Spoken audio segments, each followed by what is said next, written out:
It's a cold-blooded animal, a maximum leader of the animal kingdom. It is thick-skinned, and its jaws are capable of crushing a man. In Cuba, it's known as the rhombifer. It's a crocodile which is 100% Cuban, but it's in danger of disappearing. Here is its worst enemy, which came here through the Caribbean Sea, the acutus. It is 100% American.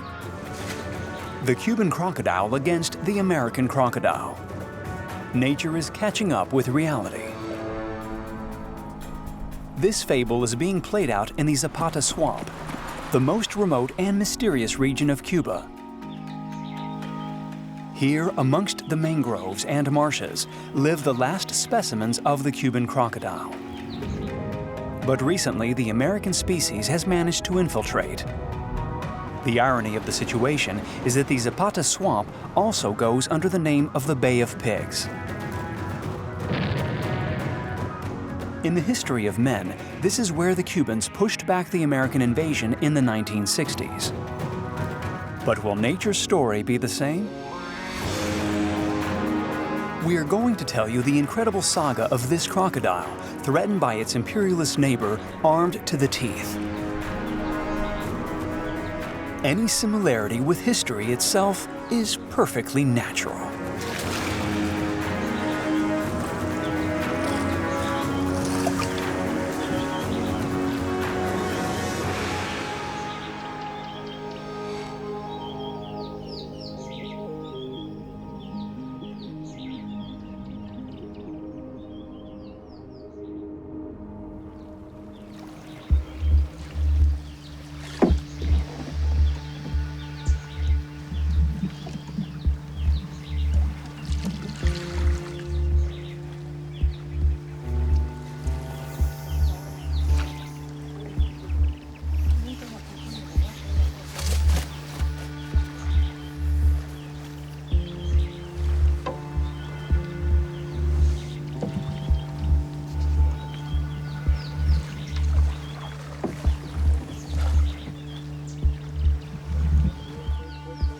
Catching one won't be easy. Ah, I can see one. Over there.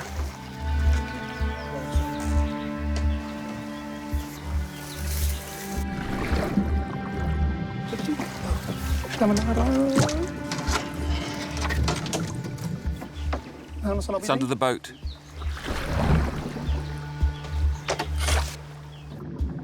Have you got it? Oh, he's tough.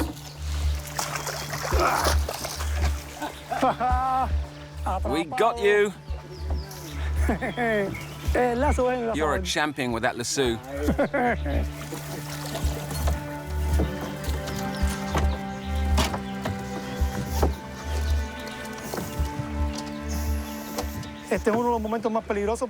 This is the most dangerous part because I'm holding its jaws in my hands. If I don't hold it tight enough, or if I release it wrongly, it'll bite me. So I've learnt to gain the animal's confidence and to manipulate it calmly. But if the crocodile manages to free itself, you're better off jumping overboard. I'll attach it here. We've been using the same technique for capturing crocodiles for over 100 years.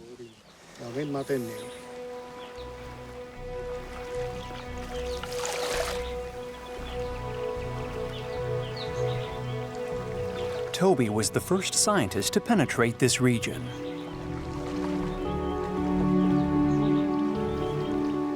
Etiam, his disciple, is taking over the reins. The Zapata swamp was for a long time out of reach of mortal men. In this mangrove labyrinth hides one of the island's most fascinating species, the rhombifer, a crocodile which is only found here, and which is known as the Cuban crocodile.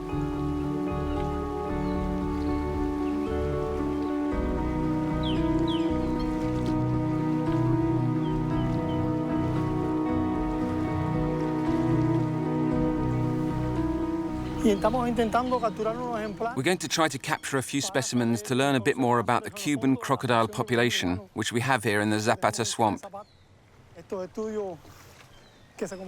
It was Toby who began this study back in the 70s, 40 years ago. This is the only place in the world where they can be found living in the wild. They're nowhere else. But on its home territory, the Cuban crocodile is threatened with extinction. There are only 3,000 individuals surviving in these swamps.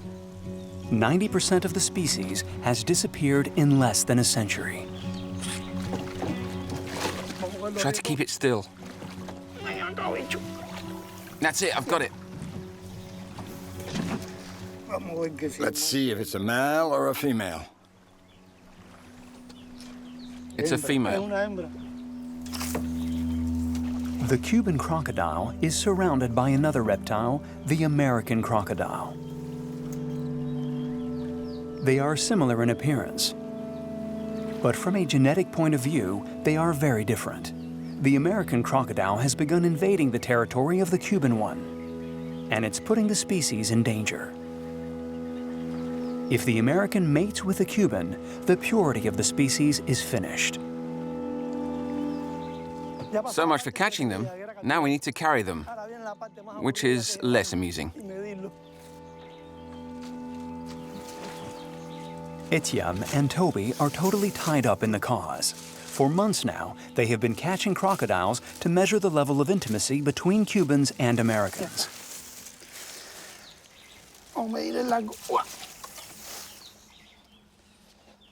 20 centimeters.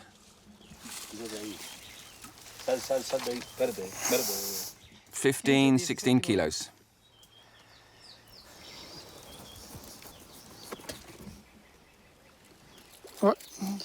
I've taken off a bit of its tail.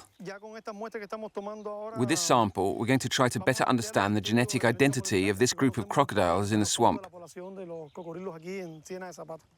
The point of this is to determine if we still have a lot of crocodiles which are 100% Cuban, or if these are already hybrids. That's one of the questions we're trying to answer. Hybridization. If the process is long-standing or recent. Hybridization is the main threat facing the Cuban crocodile. It's in danger of losing its genetic identity.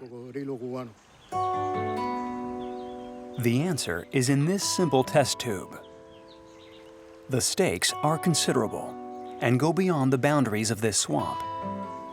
The Cuban crocodile is a national symbol, particularly for those of us who live in Cuba. If you look at the shape of the island, it looks a bit like a reptile.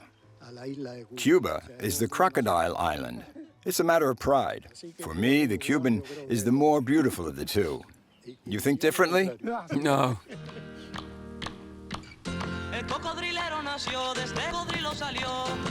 The Cuban crocodile had help from another slippery customer, a political reptile, Fidel Castro. When he came to power in 1959, Fidel stood up for the animal. Saving the revolution meant saving the crocodile. To achieve this, he put together a surprising army of mercenaries. They were nicknamed the crocodileros. All of them were poachers. Up until then, they had been crocodile hunters. But from then on, they captured crocodiles not to kill them, but to save them. Thousands of Cuban specimens were taken out of the swamp to protect them from the invasion of the gringo crocodiles, an unusual exfiltration designed to avoid any hybridization. They were placed in a closed sanctuary in which they could reproduce amongst themselves.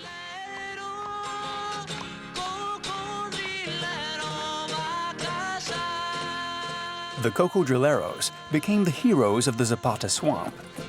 This Bay of Pigs region became famous It is where the long arm of the CIA tried unsuccessfully to invade Fidel's island in 1961.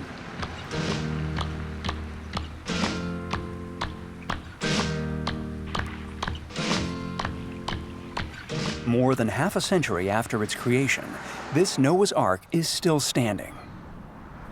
Welcome to the Criadero, the Cuban crocodile sanctuary built in the very heart of the swamps. There are 4,500 residents living in this universe under embargo.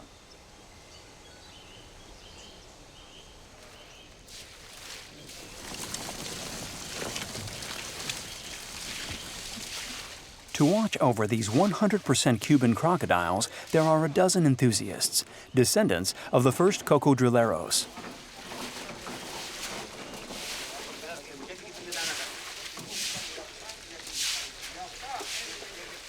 At the head of this unique reserve is Etiam.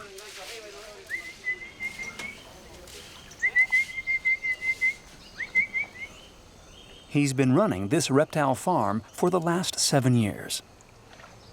In this part of the sanctuary, we have two categories: the newborns and the fast-growing youngsters. In total, we have 1,800 young specimens. In these central enclosures are those born this year. They're still small, between 35 and 40 centimeters.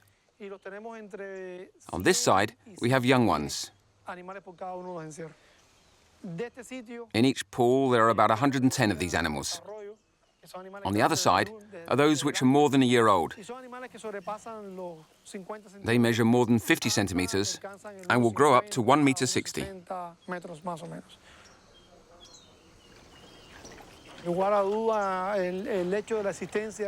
This sanctuary is extremely important for the preservation and survival of the Cuban crocodile.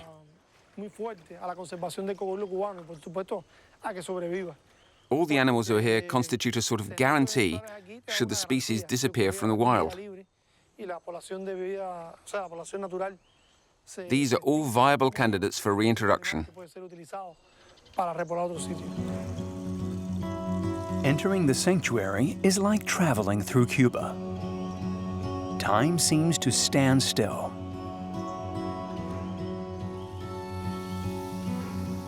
Life follows the rhythm of a cold-blooded animal. They look just like statues. A lot of people want to see them in action. They get annoyed because the crocodiles don't move. In fact, they're very calm animals, and even more so when in captivity. The fact that they remain calm is reassuring for us. When they're not agitated, it means everything is fine.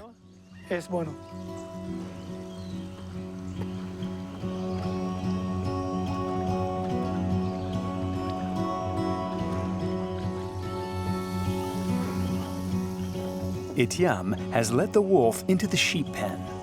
Next to these 100% Cuban guests, there are American crocodiles in this well-separated enclosure. In this pool, we've collected a few akitus, which we keep well apart from our Cubans. They're here so that we can study them and see the differences between the two species.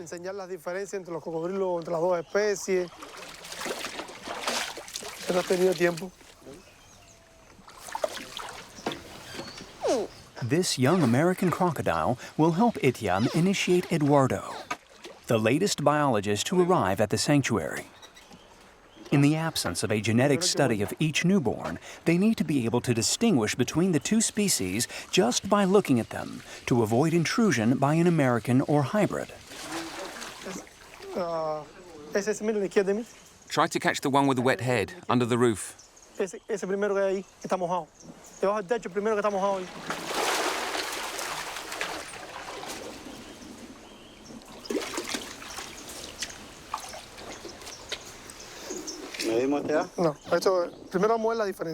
Look at the difference.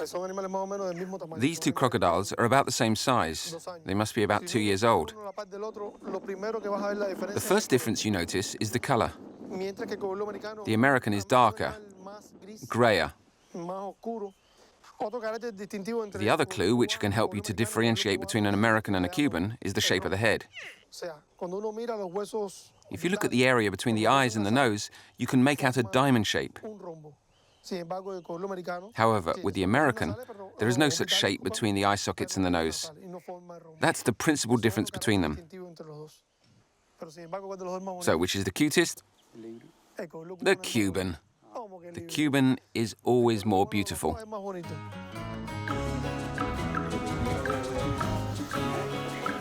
Estamos desaparecidos en la selva por mucho tiempo para buscar los crocodiles que nos dio la mucha pena.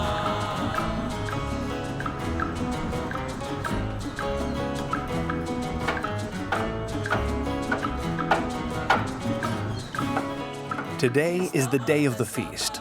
Once a week, the employees at the sanctuary carefully cut up more than 100 tons of meat to feed the crocodiles. On an island where there is a shortage of everything, coming up with this weekly supply is a real exploit. One of the guardian angels of the park is Efren, the living memory of the sanctuary. Efren takes care of the newborns. Despite being only a few centimeters long, they are surprisingly voracious.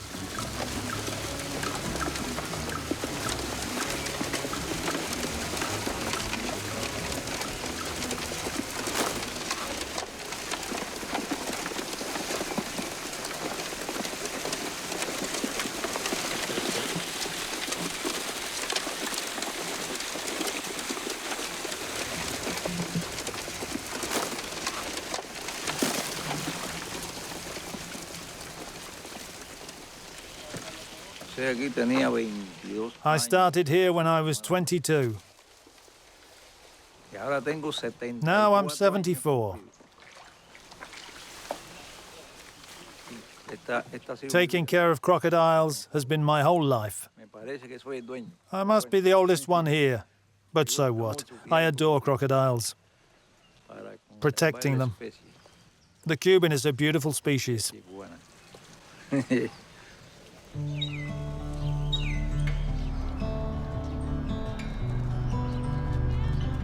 The sanctuary is close to Playa Larga, a seaside resort with 3,000 inhabitants.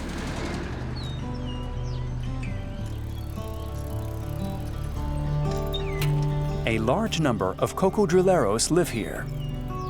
Whole families, like Efren's.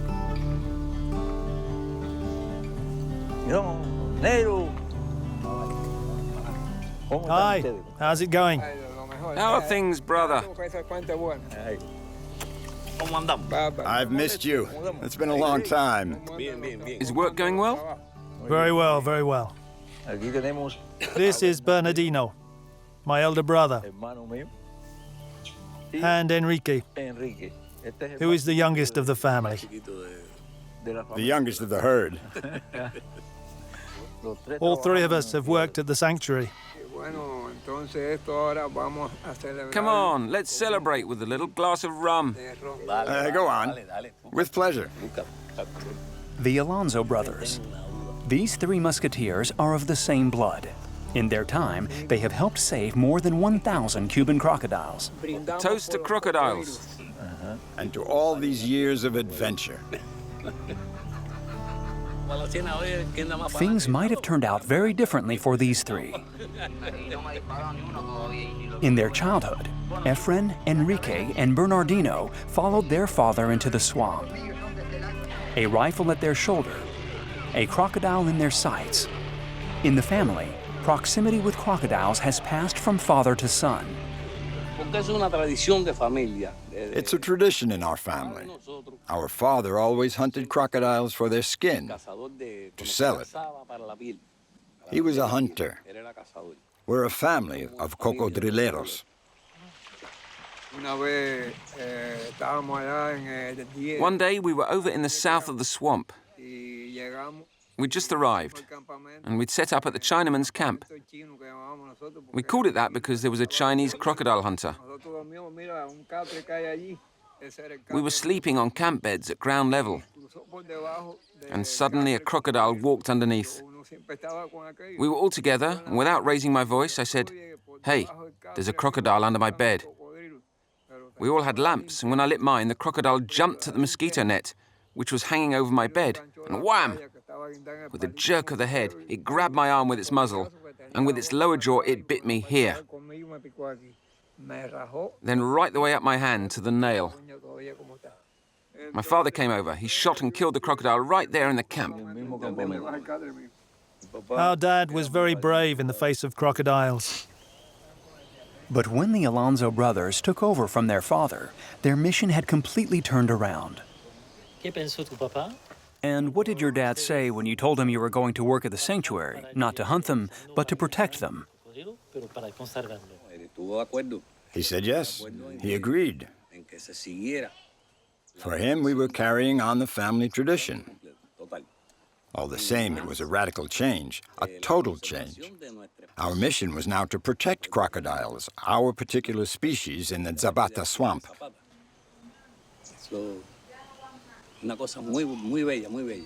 It was a fine mission. Keep our crocodiles alive. The youngster might take over from us, but first he'll have to study, observe crocodiles. His name is Marlon. Marlon, like the famous actor, Marlon Brando. Would you like to be a cocodrilero like us? You need to carry on the tradition. Take up the baton. I find crocodiles interesting. If you don't take care of them, they'll disappear in a few years.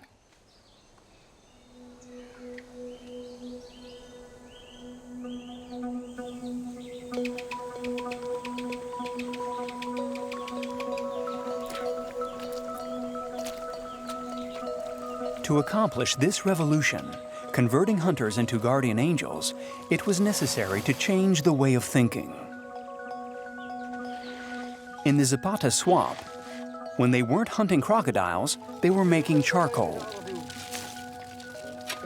Most cocodrileros are also carboneros, charcoal burners.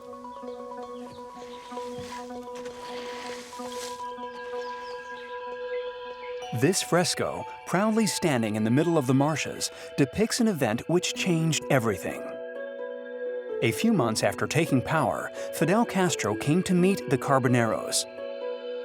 The most underprivileged people on the island became mythical figures of the revolution. During this dinner, Fidel promised to improve their living conditions. In return, they were to stop hunting crocodiles.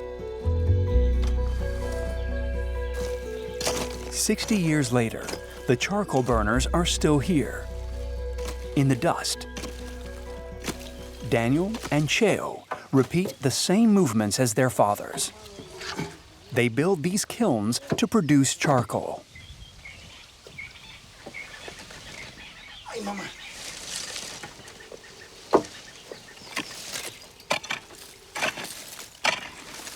It's hot here. Very hot. Too hot. It's suffocating work making charcoal. This dust tires me out. I eat this dust. And I've been in this hole a long time. But I don't mind. For the moment, I'm all right.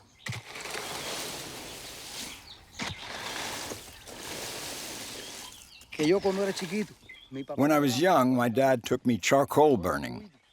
He gave me a little bucket, and I had to collect this one, that one. I had to collect it all, and I still do.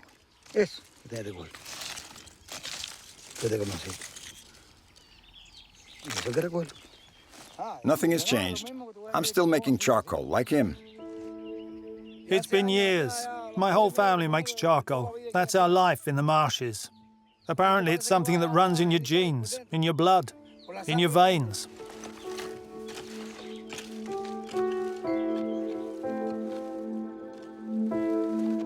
Daniel and Cheo both come from a long line of charcoal burners.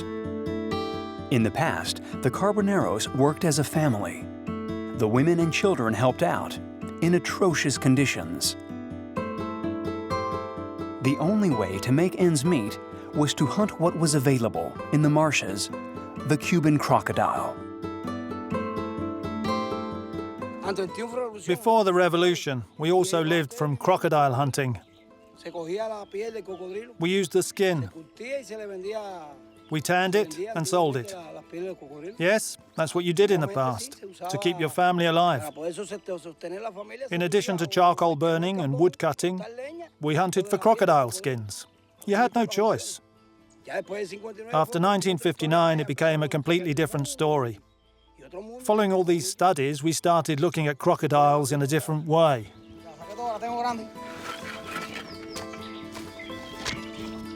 This new chapter was the work of Castro's revolution. After his meeting with the Carboneros, Fidel Castro built the first schools in the swamp. Above all, he had the first road built which linked this cut-off region to the rest of the island. Fidel kept his promise. The Carboneros started to live a better life. The Cuban crocodile was hunted less. Of course I miss Fidel. I miss him.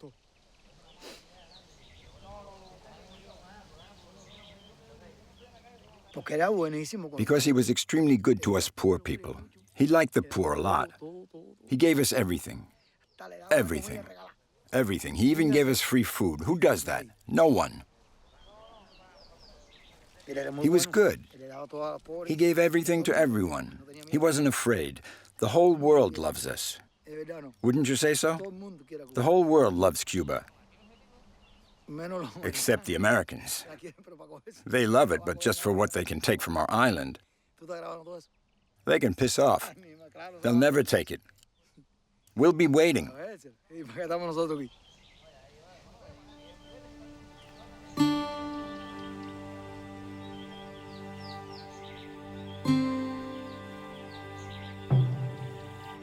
Fidel is dead, and the Carboneros are now the guardians of his greatest wish: to save the Cuban crocodile.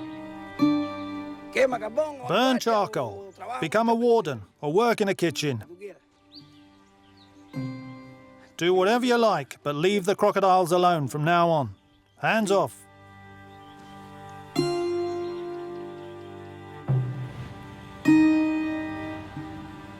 Since Castro's revolution, the story of the Cuban crocodile has been intimately linked to the story of the island. And this became apparent once more in 1989 with the fall of the Soviet bloc.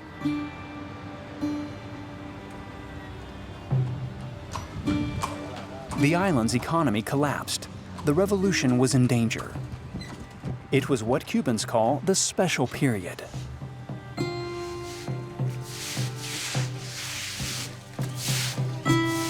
The Cuban crocodile was once again in danger, and not just in the wild.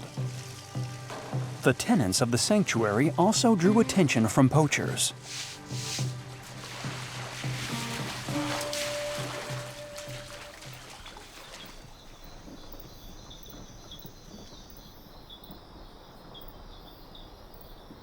Thefts were carried out at night. Jorge was involved in this nocturnal hunting. It was an extremely perilous business. At night, the lower temperatures allow crocodiles to be more active and more aggressive.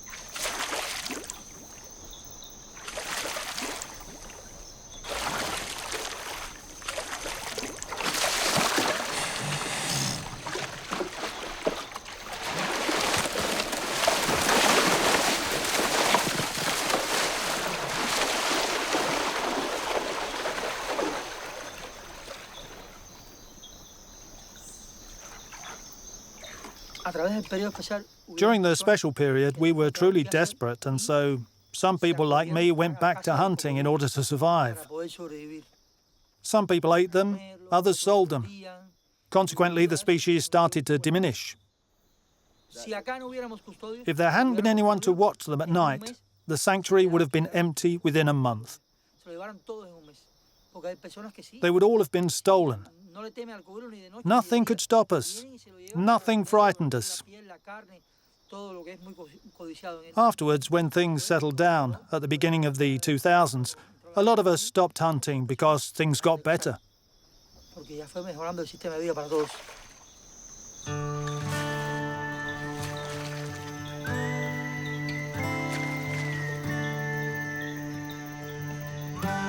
To top things off, Jorge then applied for a job at the sanctuary.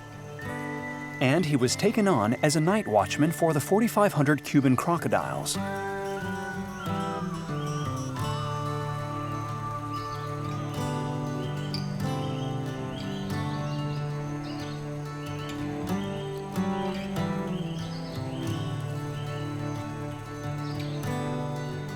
When there are visitors, he even finds a certain pleasure in taking on the role of the site's ambassador. This sanctuary was the idea of our commander-in-chief, Fidel Castro. It became a cause for our country. As soon as I entered this place, I caught the bug. I had this desire to protect them, to watch over them, to keep them out of harm's way. These specimens here are 3 to 5 years old. When they open their mouths, it's to regulate the temperature. They use their mouths because their skin has no pores.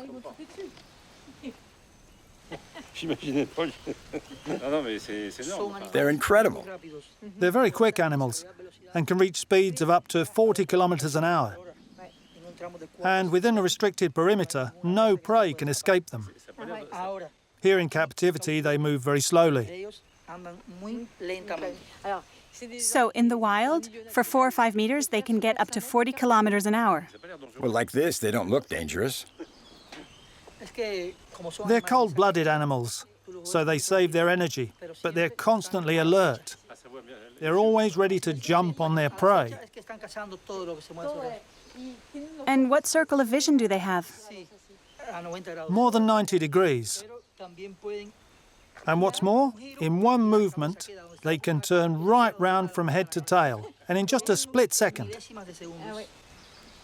And what do you do if one of the big ones gets out? He's asking what happens if one of them escapes. If an animal manages to escape, it'll stay in the area. And it can't feed itself in the wild, so it will always come back when it smells meat, and that's when we could put it back in its enclosure.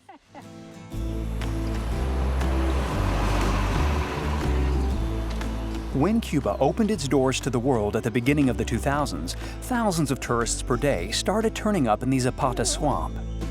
What? I know. To attract visitors to this long, isolated region, it was the Cuban crocodile which served as bait.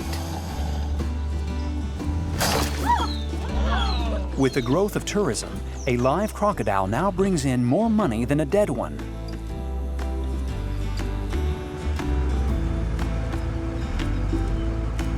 The Cuban crocodile managed to slide its way into politics, into the economy, but also into beliefs. Etiam has come to Hawe Grande, a town on the border of the Zapata swamp.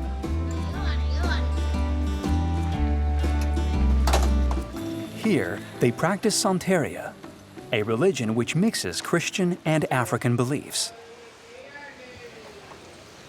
Etiam is going to watch a trance ceremony for the first time. It is said that the crocodile takes possession of the high priest's spirit. Hello, Mario. Hello, how are you? How are you? I'm here because I'd like to understand what the crocodile represents in your religion. Could you tell me a bit about it? Look, as you see over there, there's a crocodile head. For us, it's an important symbol. We call it batalla. It's a belief which goes back to our African ancestors.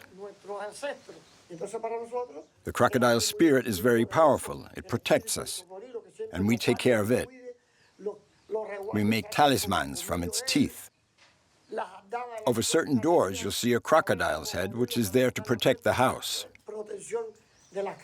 It's a symbol of strength. Yes, it really incarnates strength. Do you see how beautiful it is? In one legend, it prevents a lion from crossing a river to eat children. I've heard about that, as have many Cubans. I know several of these beliefs, including yours, of course, but I've never been to a ritual like this. This will be my first time. I'm really happy to be here.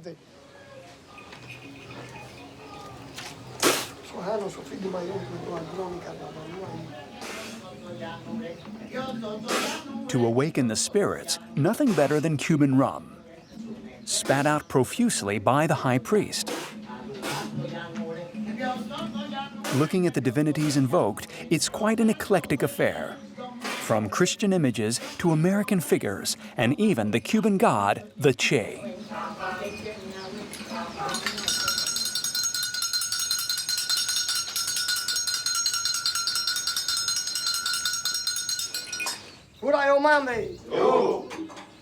Quimbámbula, quimbámbula, la buena noche. Quimbámbula, quimbámbula, ya son las horas. These beliefs were brought in by slaves arriving from Africa. There, too, they have crocodiles. The connection with the Cuban reptile became obvious.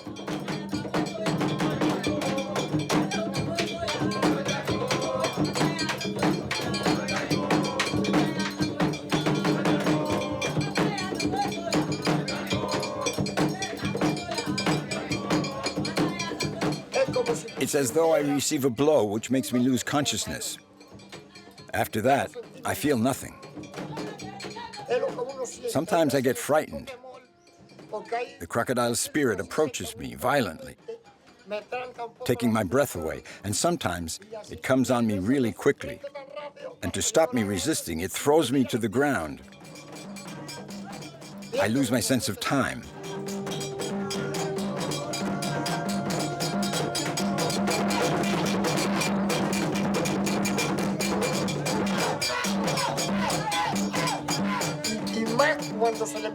When I start chanting, I have visions which become clearer and clearer. I see the river, I see it moving, and I see the crocodile coming out of it.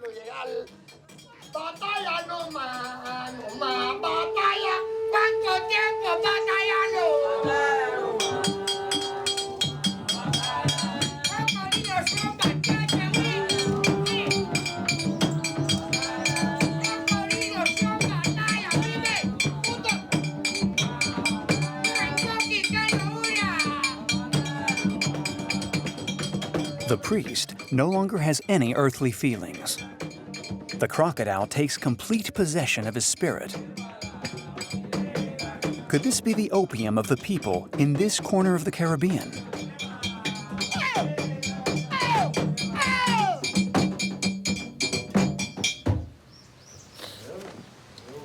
The spirit of the crocodile begins to leave him.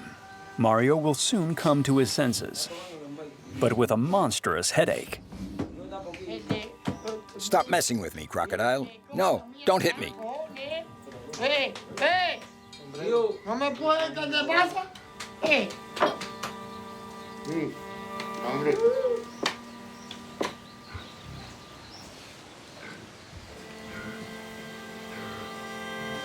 Y vuelvo a sentir el mismo golpe. I regain consciousness as soon as my spirit comes back inside me, and the spirit of the crocodile leaves me alone. Sometimes it leaves me half asleep and I feel drugged. I can hardly open my eyes, and people have to tell me what's been happening.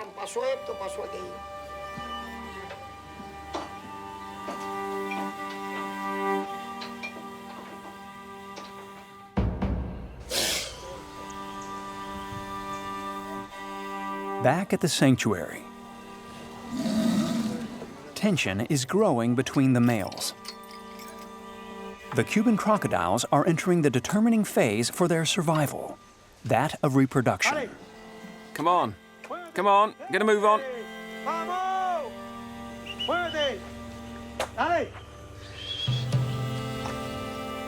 Etiam goes into the enclosure to separate the most aggressive ones.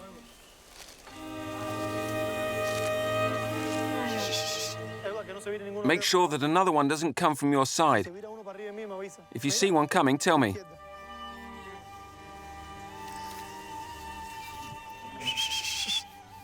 During the reproduction period, There is territorial tension between the males.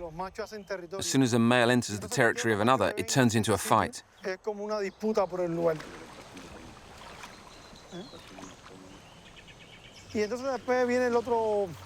The other source of tension is when females reply to the call of a male. It's the male who chooses the female he wants. And if he chooses the female of someone else on his territory, the two males may fight it out. It can also happen that females fight over the same male.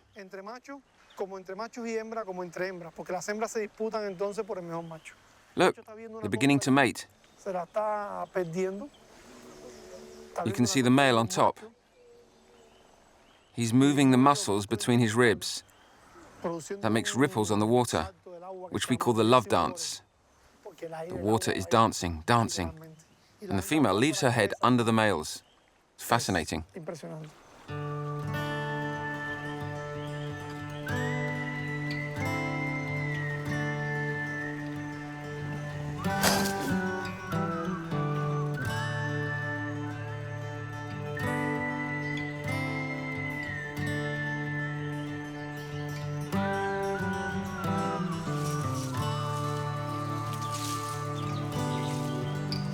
A few weeks later, after the mating season, comes the nesting period. Etiam ventures into the confines of the sanctuary to check on the eggs. Here we have a nest. We need to be careful because the female is undoubtedly close by. There she is, watching the nest. I'm going to look for the eggs, but be careful and don't take your eyes off the animal because she can attack at any moment. The females build a raised nest in case the water level goes up. If the eggs become too humid, the embryo can die.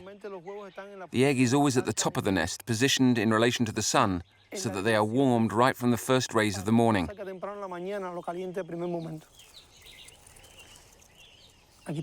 Here are the eggs. Best not to uncover them too much. A Cuban female can lay around 30 eggs. In the wild, the mortality rate is high. Out of 30 eggs, only one will make it to adulthood. In the sanctuary, however, life expectancy is much better. This year, it is hoped there will be more than 400 births, each one a potential reintroduction candidate, if nature is in agreement.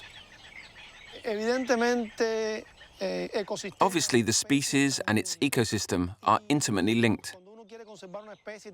And to protect the species, you need to protect its habitat. There is no other crocodile species in the world with so little territory at its disposal. We're talking about barely 100 square kilometers. No other species has such a reduced territory, and that makes it vulnerable. Its territory is so small that if there was the slightest problem, its space could be destroyed, causing it to disappear.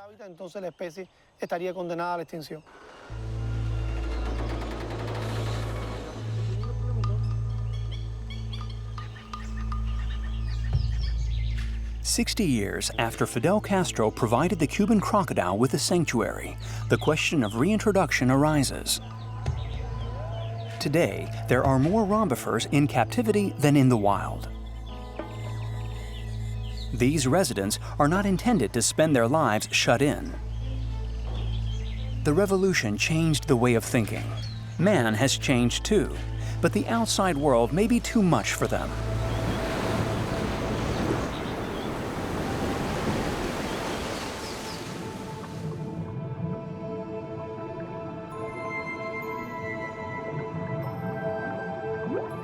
In the wild, the American crocodile continues its progression. The acutus is an expansionist, capable of swimming tens of kilometers per day through the sea.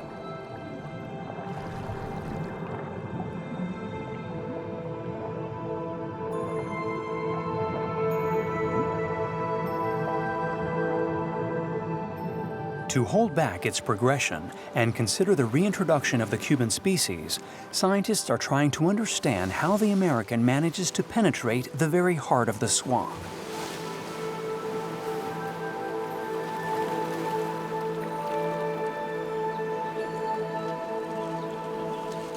One clue is this crab. which is typical of the region.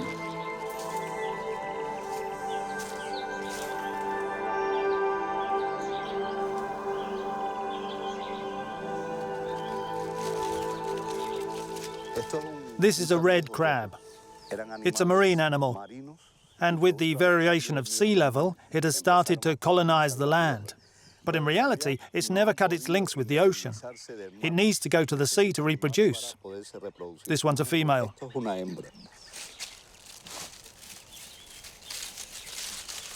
For more than 20 years, the biologist Eduardo Abreu has been investigating. How do marine species find themselves more than 20 kilometers from the sea? And how do they arrive at the heart of the swamp? Amongst these species is the Cuban crocodile's favorite enemy. There, you see an American crocodile. Many of them arrive this far through the water channels which run through this rock. This ecosystem has everything that crocodiles like. Turtles, fish, crabs, everything. That explains its presence here.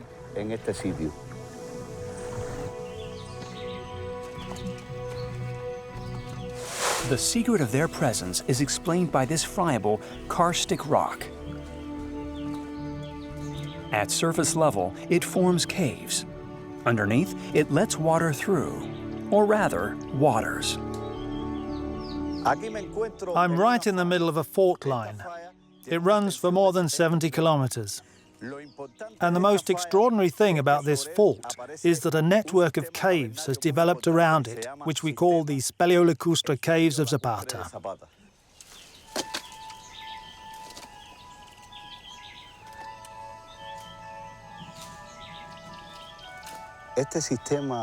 This labyrinth of caves is notable for its mixture of fresh water and salt water, which we call haloclinas. It's like underwater clouds which form where the fresh water and seawater mix. These underwater caves are known as cenotes.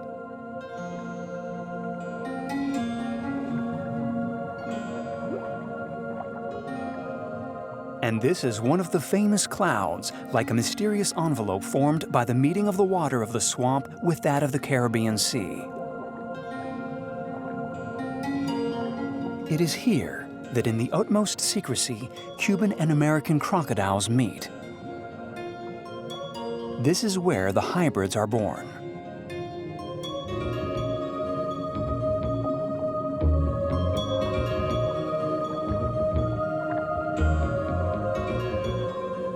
In the wild, it seems that nothing can stop Cubans and Americans from meeting.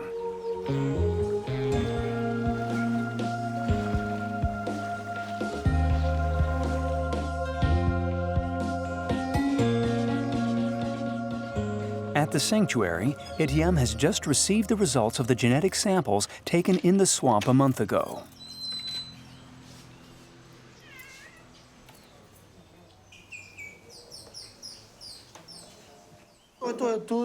The studies which we've carried out in the field confirm what we were afraid of. What is surprising is that for the last 20 or 30 years, it was believed that the hybridization had a human cause. Why? Because the Zapata swamp had been cut through by canals built by charcoal burners. And these canals also undoubtedly allowed the two species to come into contact. And we thought that this was at the origin of the hybridization. But with these samples taken in situ, it's clear to what point this hybridization has been going on for at least 1,000 years. So in the wild, there have always been relationships between Cubans and Americans. Yes, amongst crocodiles.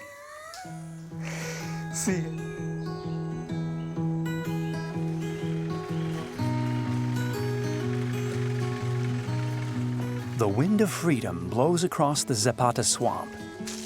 Since his arrival at the sanctuary, Etiam has been setting up a reintroduction program for the Cuban crocodile. These young rhombifers, hardly 5 years old, are about to discover their natural habitat. It's like raising a pet. I become attached to them and even feel tender towards them. Not as much as with a dog, of course, because the crocodile could give me a deadly bite without feeling the slightest compassion for me.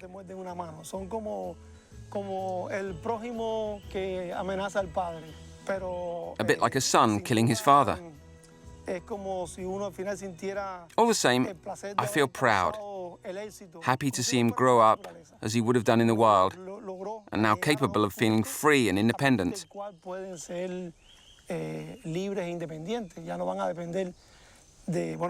I feel like a dad watching a child leave home.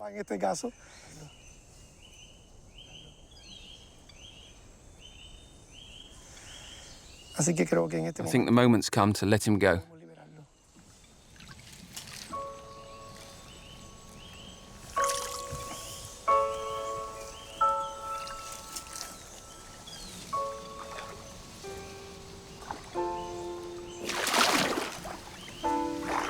As he releases his protege into the water, Etiam is no longer under any delusions. In no way could he stop these Cuban crocodiles from mixing their genes with the American reptiles. A new species will emerge, but will the Cuban or the American have the upper hand? That is the question to which nature alone has the answer. It will be the result of a long hybridization. But in the history of men, many more revolutions will come.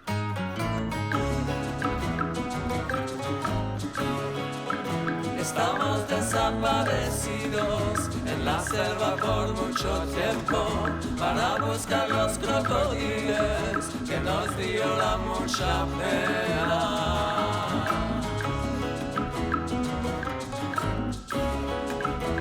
Oh, usted enamorado, tan lleno y tan poco brillo.